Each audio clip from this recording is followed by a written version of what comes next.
everybody and welcome back to the United Stand. It is the afternoon show and what a lovely game that we played yesterday. Thank you everyone for being here. We are going to get into it. It looks like Antony could be returning to Manchester United very, very soon. Obviously no confirmation about him returning yet, but he is back in the UK and he's been allowed to be back in the UK from Brazil, and we're going to get into all the details with that. Could Antony be returning? How is that going to affect the team? Does he come straight back in? What happens to Palestri's game time? Where does Mount fit in? Also some quotes coming out from Amrabat as well, and some really interesting stuff coming out regarding Hannibal and his impact on the team, because you know, if you look at the stats of Hannibal in the last couple of games that he's played, it's actually really, really interesting to see how much he's having that impact and the difference that he is making, and what an exciting talent we have. So we're going to get into all that as well. Also, any questions you have, make sure you get them in the chat and I'll answer as many as possible. But welcome, happy afternoon, guys. It's Wednesday.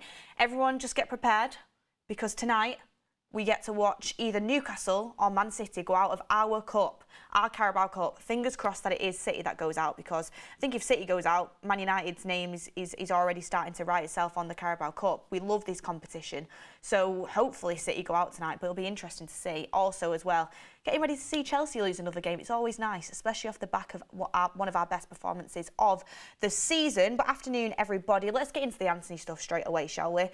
Obviously, touchy subject, get my words out. Obviously, touchy subject with Antony, this whole situation, but it is innocent until proven guilty. The police have had thorough evidence. Antony's cooperated with them. We've had stuff, you know, come out through the media about Antony and different sort of stuff that contradict themselves, especially when it comes to the allegations that have been made against him. I think one of the girls, Ingrid, the evidence did come out there in the media that a phone call that she had completely contradicted the statement that she had made. So very peculiar what's going on. We have to let the police do their work, which obviously everyone's allowed to happen. Obviously people can have their opinions, but from now, Antony's back in the UK and ready to communicate and cooperate with the UK police. But I'll let you know what's happening. So it's coming out that Antony arrived back in the UK on Tuesday after being free to leave Brazil after fully cooperating with police inquiries in his home country. He was voluntarily interviewed by Brazilian police in June and was not arrested or charged. That's coming from TalkSport. Again, more information is the police in Brazil confirmed they do not require any further information from Antony and that he was able to return to the UK. So obviously, we don't know exactly what is happening because it's not been put out there, but you can assume that Antony's cooperation, if he's coming back to the UK, that I don't know if this case will continue much further, because I don't think they'd allow someone to travel back to the UK that it was unsafe for them to do so. So surely if there was evidence there, he would have been, I mean, a good amount of evidence there, he would have been arrested, but he's been allowed to come back to the UK. So obviously it's not been said that the charges have been dropped. It probably will be ongoing until we hear that. We don't know. But the fact he was allowed to come back to the UK assumes that he's cooperative with the police and they don't feel the need to keep him in Brazil. So I think that is positive news in regards to Antony's return there. But we'll obviously just have to see how this develops, and we'll let you know as soon as we know anything. Also, it comes a little bit later, coming from Jamie Jackson, our good friend Jamie Jackson, who's on the United Stand quite often, says Antony's former partner, Gabriella Cavallin, made numerous accusations which are being investigated by the Greater Manchester Police. A second woman, Ingrid Lana, has also made allegations against him which relate to a meeting in Manchester. It is not known which allegations Greater Manchester Police are investigating, but Antony has denied all the allegations in an interview on Brazilian TV. So Antony now back in the UK, you would assume he's going to cooperate with the Greater Manchester Police on this case. If it reaches a situation where it looks like they don't have the evidence to charge Antony and it doesn't look like it continue, you would assume after Antony's cooperated, if he is innocent, which he claims he is, that Antony will be back playing for Manchester United, because Brazil, it looks like it's not really going much further from what we can see right now. We'll have to wait and see. And now he's willing to cooperate with the Greater Manchester Police on their allegations as well. So hopefully Antony is innocent. We'll have to see what the police conclude, and he can be back playing for Manchester United soon. And I think it won't go on for too much longer, this one, but we'll have to wait and see what happens because we don't know about the incidents in Manchester. All we can go off is what we've seen. And to be honest with you, from what I've seen, and, you know, I might be wrong, we'll have to wait and see what the police conclude, Ingrid's words were completely contradicting. She said on the phone, in that phone transcript, that Antony hasn't hurt Gabriella and that Gabriella was lying, basically. And she said the complete opposite in a police statement. So it's very confusing, and it just makes Antony's situation look better. So we'll have to see what happens with that one. And plus with I think one of the instances, from what I've seen, and obviously this is just allegedly, from one of the incidences, it was something that, I think it was either Gabriella or Ingrid was saying that Antony had injured himself while, you know, physically assaulting them, but it was actually an injury that he sustained at a match. So some certain things just don't add up. We'll have to wait and see what happens with the police investigation on that one. But his return could be soon, which is obviously why you can see on the thumbnail. And that's the information as of now. New information coming out today, and Antony is back in Manchester from Brazil.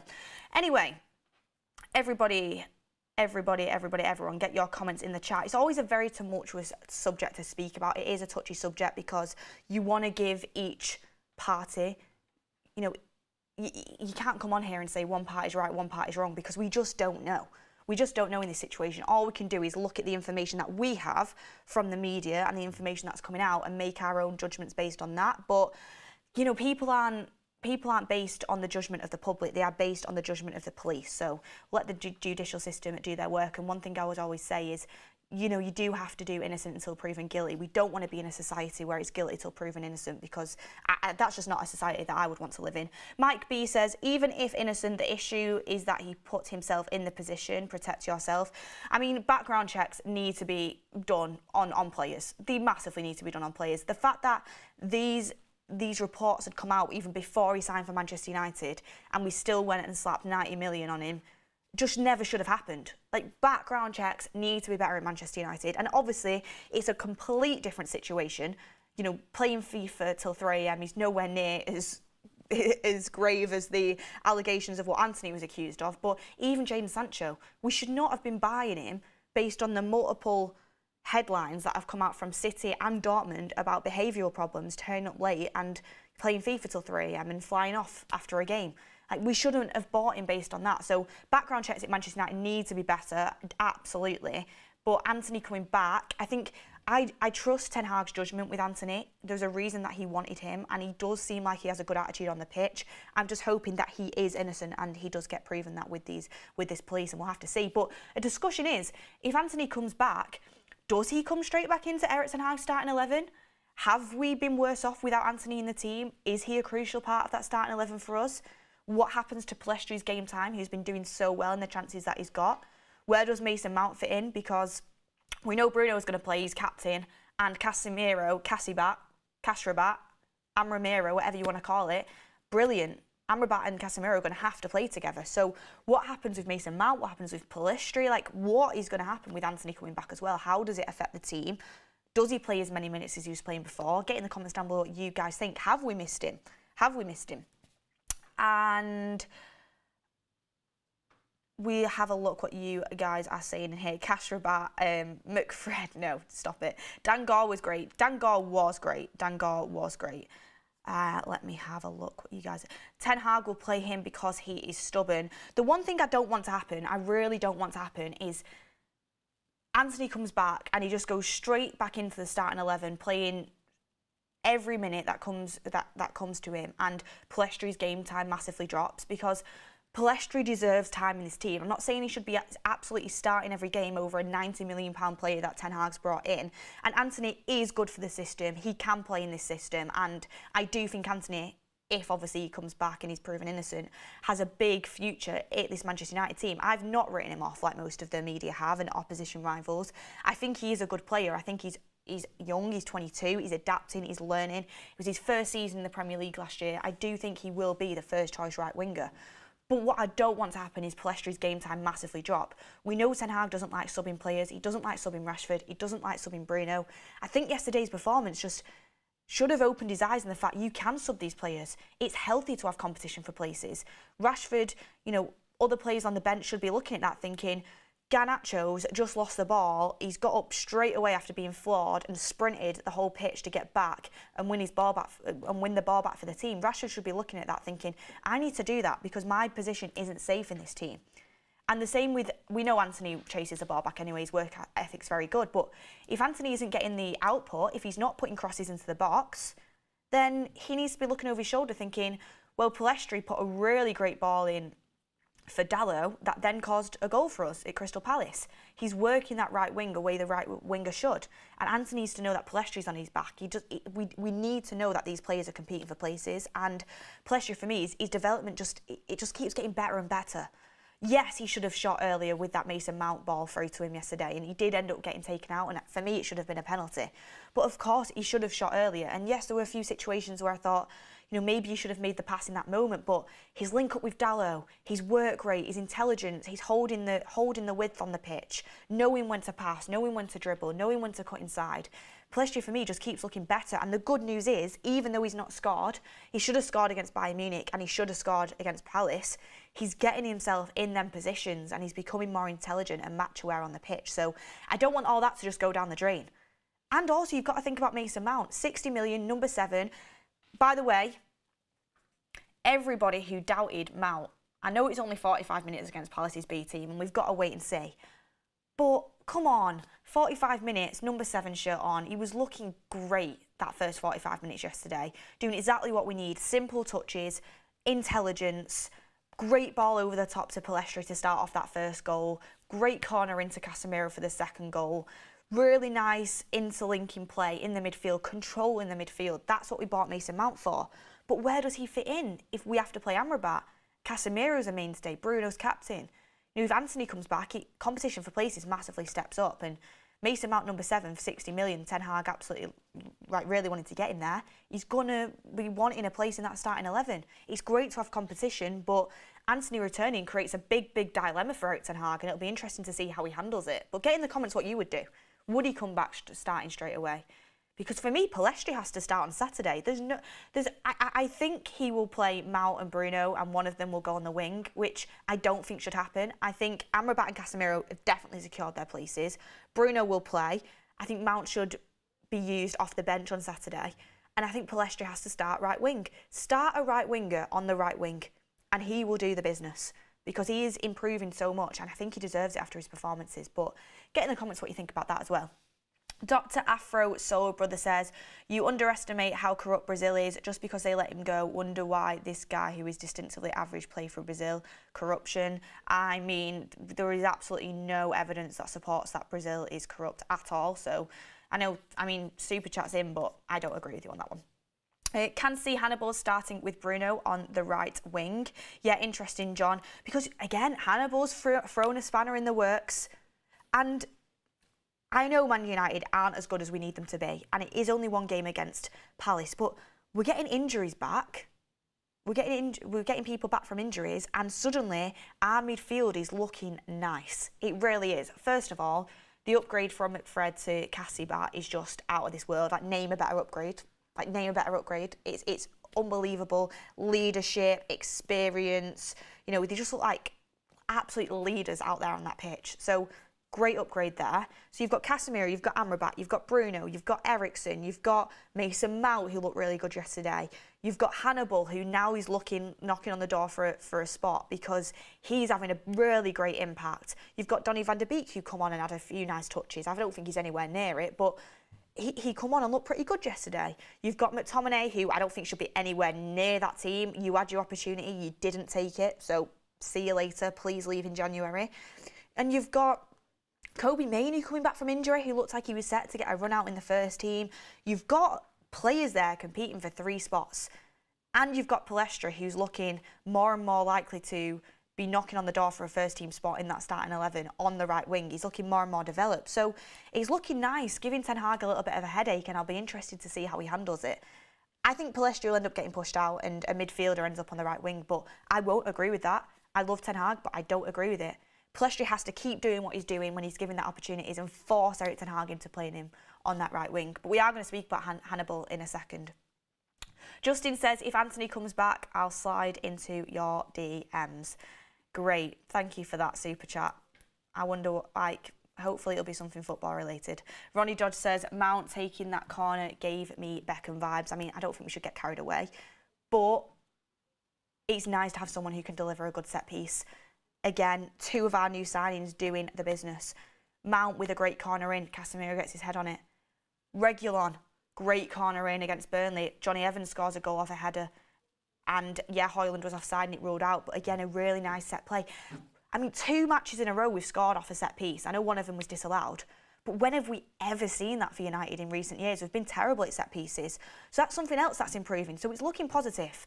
That Crystal Palace team was absolutely horrendous. Let's not get it twisted. It was their B team, much more of a test on Saturday, and we'll have to see how we handle it. But you can only play what's in front of you, and I was very happy with what I saw yesterday. Evans is a threat. Why are we hyping up a win against Palace's B team? Because we played better football. Interesting stuff. Someone said that they think Pellistri played bad yesterday. I don't. Watching in the game, and I think when you watch at Old Trafford, you see a lot more of what's going on. Pellistri's positional awareness, Ten Hag, you could tell, was happy with him. He's linking up with Dalot, his decision making. He was doing the right things. And yeah, it's not polished, it's not finished, he's still raw. He still needs, one thing that Pellistri does need to improve is his physicality. He needs to be a bit stronger on the ball. He gets shoved off it a little bit too easily sometimes. But he moves so quick with the ball at his feet. He's very, very different to anything else we've got. And I really do like him. He can beat a player. So low centre of gravity, which is always good for a winger to have. I do think there's obviously improvements to be made, the same with Garnacho, but 2 very promising young wingers playing yesterday who should definitely be getting more game time. And I don't think there's an excuse for Erik ten Hag not to play them more. There's no excuse on Saturday's game for Rashford to play 90 minutes. There's not. If Rashford plays 90 minutes on Saturday, massive questions need to be asked, because there's just no excuse for that, especially after what the team gave us yesterday. I want to talk a little bit about Hannibal. Someone said keep Varane as captain. Not going to happen, but I thought Varane had a great game. Leading from the back, good passing, dictation, brilliant game by Varane. Our best centre-back when he's fit. Our best centre-back. Top quality. Absolutely love him. I think he's underrated. Glenny Boy says, could yesterday's formation be a way of having Antony, Mount, Bruno and Amrabat and Casemiro in the same side in certain situations? Yeah, I think it could happen, but you know, you're fine to play Amrabat as an inverted fullback against Crystal Palace's B team at home, but I don't think it's something that can be continuous for us. It gives me glimpses of the way Man City play, and obviously Man City are miles better and they've been doing it for longer. But having that 3 at the back and having an inverted fullback moving into midfield, it massively helped our midfield. But there's certain situations where you can do that in. I don't think it's something that's got massive longevity in it. But let's see. Let's see what Erik ten Hag does and how he works it. And how he does work it. There's definitely options. He controlled that game, Beth. Yes, he did. But I want to talk a little bit about Hannibal, because I saw some stats come out about Hannibal. I've been really impressed by him. Ricky absolutely loves him. Keeps messaging me about him. Absolutely loves him. But with Hannibal, again, nothing groundbreaking, but 20 years old coming into this team and really giving Ten Hag a little bit of a headache with his energy, his work rate, and setting an example as well for the rest of the team. It's little things like that, but it's contagious and it spreads. You know, Hannibal giving everything, Garnacho tracking back, giving everything, Pellistri giving everything, Amrabat doing it as well yesterday. It spreads across the whole team and it wins you games, and it's a bare minimum you expect, but we've had players not doing that. And I hope Rashford sitting on the bench was watching it thinking, I need to do that, because he's not been doing it. And we need all of our players to do it. But some interesting stuff about Hannibal here.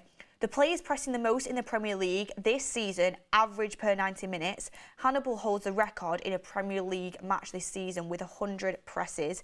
Hannibal is top in a 90-minute game. Second is Højlund. So 2 young players given a chance in this team, really making an impact and setting the example. So that's good to see. And also, Hannibal leads the stat where presser reaches a sustained speed of more than 25 kilometres per hour on Sky. Hannibal is top there. The top 5 is Hannibal, Tavernier, Son, Gordon, Odegaard. So Hannibal top on that as well. His energy, the power he has in his runs, And I also said his intelligence to always be in the right place at the right time. Positional awareness is massive in football because it stops the gaps in the midfield. We've got 2 clean sheets in a row. Yeah, you might not see Hannibal making all the interceptions. He does it, like he makes tackles, he makes good tackles. But the intelligence to be covering the space, not leaving gaps, supporting your defence. Hannibal does that, and there's no coincidence that we've had 2 clean sheets in a row, not all due to Hannibal, but his energy and his intelligence in that midfield, his pressures, have helped the team massively, and it stops the leaks in the midfield, it stops the gaps in the midfield. And yeah, Burnley and Crystal Palace's B team, you know, they're not the Tottenhams and the Arsenals that we have played, and we've been cut for our midfielding. And Amrabat obviously massively helped yesterday, but Hannibal's intelligence it's for a 20-year-old, it's really exciting to see, and I think he's got so much potential. And Erik ten Hag knows it. It's why he's given him another chance yesterday to play. And I think he's got to keep taking his chances this season. Say if we play, you know, a City, a Liverpool, I don't think Hannibal's playing many minutes. But in the games he does get, I expect him to. I don't think he'll start on Saturday. He might do, but I don't think he will. But the games he does play in, and the minutes he gets, he's got to keep doing that because he's helping the team massively. He's leading the stats above, you know, experienced Premier League players, Son and Odegaard. He's putting in the work. He's helping our midfield, and that's exactly what you need. And I love the passion he has. I love it. And again, Eriksen should be watching thinking, I need a bit more of that. Eriksen can pass the ball, absolutely, but so can Hannibal. And Hannibal's providing so much more energy, so much more pressure in that midfield. And Eriksen should be getting a little bit worried now about his starting spot. And McTominay has to be. Because for me, Hannibal's there and McTominay's there. I'm not joking. And Hannibal's 20 years old with so much more potential. McTominay has to kind of smell the coffee and think, I probably need to leave this team. Because he's just not good enough in all aspects, I would say. He's just not. I mean, this stat here. Amrabat completed more passes, 65, in 45 minutes against Crystal Palace than Scott McTominay has completed during the entire season, 49. 49 compared to 60, and that's 45 minutes compared to the whole season. And McTominay's played against Brighton, he's played against Burnley. That is crazy to me. It's absolutely crazy to me. So what an upgrade Amrabat is, and thank God we signed him, because that story was whiskers away from being at Liverpool, which would have been absolutely disastrous for us, and Liverpool would have been absolutely laughing, rolling it. He would have suited their midfield so well. So thank God we got Amrabat. And McTominay, you know, he can't go to Ten Hag complaining. Ten Hag, you know, well, I give you Brighton, I give you Bayern Munich, and I played you against Burnley. And Scott, yeah, we might have got a clean sheet against Burnley, but you've not given me anything. You've not given me control in midfield. You've not given me goals. You know, you're a set-piece threat. You've not given me anything off a set-piece. You've not given me anything to say, you deserve to be starting. Amrabat's come in and played 45 minutes and been miles better than you. Hannibal's taking every chance as it comes.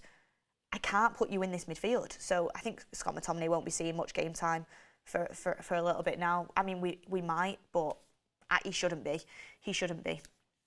And just a couple quotes from Amrabat as well, which is just really, really exciting, because I love this player. I love the fact he chose Man United when there was other offers coming in. I love the fact he would die for the badge. I love the impact he had yesterday.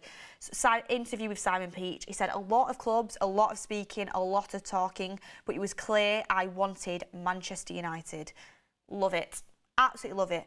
He said, the only thing I can do every day is to give everything that I have, to do my best and try and help the team. And there's all well and good saying this and then doing it, like actions speak louder than words, but Amrabat has already shown, and I hope it continues, that he is going to continue this. Like, even his interview yesterday, it was class. I will play anywhere, I'll even play in net. Like, just being grateful to be here and knowing what it takes to play for Manchester United. We need more people like that in this team. Again, he says, first of all, when I make a step on the pitch, for me it's normal that you give everything, that you want to fight for every metre and give your all for the team. Of course, you can make technical mistakes. Everybody can have a bad game. But I think at the end, most importantly, you have to fight for the badge, for the club, and that's the minimum that you can do. He gets it. He gets it. He gets it. I wanted Amrabat so bad, you guys know on the shows. I said he has potential to be one of the best signings, because it is not a usual Man United signing. Like, we've actually got to sign him perfectly on the money. for what Erik ten Hag needs and what this midfield needed, what Casemiro needed. We usually make the wrong ones, so it's a great signing for Manchester United. And I just can't wait for him to play more. It's exactly what you need. And one thing you can't doubt about Erik ten Hag is the players he's bringing in, whether you think they've got the quality, whether you don't, they've all got mentality. They've all got hunger. They're all warriors. Like, you look at them all. Martinez, warrior. Casemiro, warrior, leader. Amrabat, leader, warrior. Antony, yeah, you know, you can judge his quality, but he gives everything.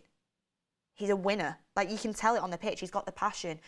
I think the only one you could probably say isn't maybe got that sort of attitude is Eriksen, but I think Eriksen's got a great attitude and he's won stuff in his life. He's just not maybe as aggressive, but you don't always need to be aggressive. You can lead in other ways, and I still think Eriksen is a leader in that team. So you've got players there that can do that. And for me, Eriksen's probably going to be a squad player this season if everybody's fit.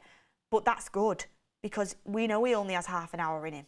We know and to have Eriksen there as a half an hour cameo is a great position to be in. So I trust Erik ten Hag in the sense of the characters he's bringing into the team. Even Mason Mount won a Champions League. You know, I think Mason Mount, all managers across his career have absolutely loved him. So I do think character-wise he's bringing in some good characters. Højlund again, I know he's young, but he looks like he wants to fight for everything. And that energy is contagious and it spreads across the team. And like I said last night, it was just so nice to see, you know, that moment when Hannibal and Garnacho were sprinting back at full speed to go and win that ball back. Garnacho did it loads of times. We had Amrabat's doing it. He's going all the way across the pitch. Reguilon's been doing it, where he's, you know, sprinting across the pitch to make a tackle. That's the example we need to set for the whole team. And I do think it's a little bit, I know it's only Palace B team, but it's a little bit of a wake-up call to players that may be a little bit complacent with their spot in the starting 11, that you have to fight every single moment you're on the pitch, because there's players there that are willing to do that can take your spot. And I just hope Erik ten Hag integrates more of a competition into that team. And I like the fact he rotated last night. It was nice to see. It was really nice to see us win a game comfortably without Bruno, because every other time Bruno's dropped out this team, we have looked garbage and we've looked like we can't create anything. I mean, I remember Sevilla away when he was suspended, and it was just terrible. Aston Villa, when he was suspended as well, terrible. Last season, we ended up losing 3-1, I think it was. So to be able to win a game comfortably, again, Palace aren't anything to write home about, especially that team, it's nice. And that's why I think people are saying, why did we sign Mount? Why did we sign Mount? I think Mason Mount's looking like a good signing. I know it's 45 minutes, but gives competition for Bruno. Can play in different positions. It's good at set pieces. Can control a midfield. Is a different type of number 10 to what Bruno is. So I think it's looking good. Don't want to get too carried away, because, you know, Saturday's Premier League, Palace are going to have the full strength out there and it's going to be more difficult. And you don't want to get complacent, but there's stuff to be positive about this week. But yeah, thank you everyone for getting your comments in as well. And you can have different opinions on this, of course you can, but it's nice to see our midfield depth increasing. And Silverback Gamer says, Beth, do you still think United should have got rid of David? You wanted a new keeper. He's looking like David. Yeah, I still think that. I know people disagree with me, but I still think that. And Anana 2 clean sheets. Granted, you know, the saves he's had to make, he should have made, but it's nice for him to get 2 clean sheets, and I think he's all around a better keeper for this team than what De Gea is. Yeah. Hi Beth, when is Mainu coming back? I don't know. We've had mixed reports on this. We've had reports saying that Mainu's, you know, coming back soon. We've had reports saying Mainu's going to come back in January. I'm not sure. I don't think we're desperate for him back now, because we've got Mount and, you know, Amrabat's come in and Hannibal's taking his chances, but it'll be nice to get him back. But I don't think there's a desperation on him to get back. That midfield start of the season, honestly, it was getting cut through left, right and centre, and suddenly it's just looking a little bit nicer. Question for you. Do you think Donny has any chance of reviving his career? I mean, I don't at all. It's sad, because he actually looked pretty decent when he came on last night, and he looked decent before his injury last season. I think he needs to go, and I think we should have let him go. But he came on and did all right yesterday, so maybe he'll start to get a little bit more game time. But it's like, where's the space? Dan Gore came on before him, and you know what? Dan Gore did so well as well. Like, again, a player that isn't afraid to take the ball in tight spaces, isn't afraid to dribble with it, and looks confident at 19. So some good stuff coming out from yesterday. But guys, that is the show. Looks like Antony's return isn't too far away. We'll keep you posted on that as more information comes out. Get in the comments down below, right wing spot, Antony, Palestri, Ahmad, Garnacho, even if Sancho comes back, what is the priority for Erik ten Hag? How is he going to work it? Get in the comments down below if there's anybody that you'd bring into that team for Saturday, what your feelings are about Hannibal coming in and Amrabat as well. Make sure you leave the comments down below because I love to read through them and see your guys' opinions. Thank you everyone for getting in the chat and joining me on this Wednesday afternoon. Games are coming thick and fast. Fingers crossed we get the win against Palace on Saturday and we can keep being a little bit more positive. Make sure you hit a like on the video if you're happy about the signing of Amrabat and happy about his impact so far. And yeah, everyone, enjoy the rest of your day. Any other breaking news we'll bring to you here on the United Stand. Mark will be back with the 8 p.m. show later on tonight. Thank you everyone for watching and we will see you on the next one.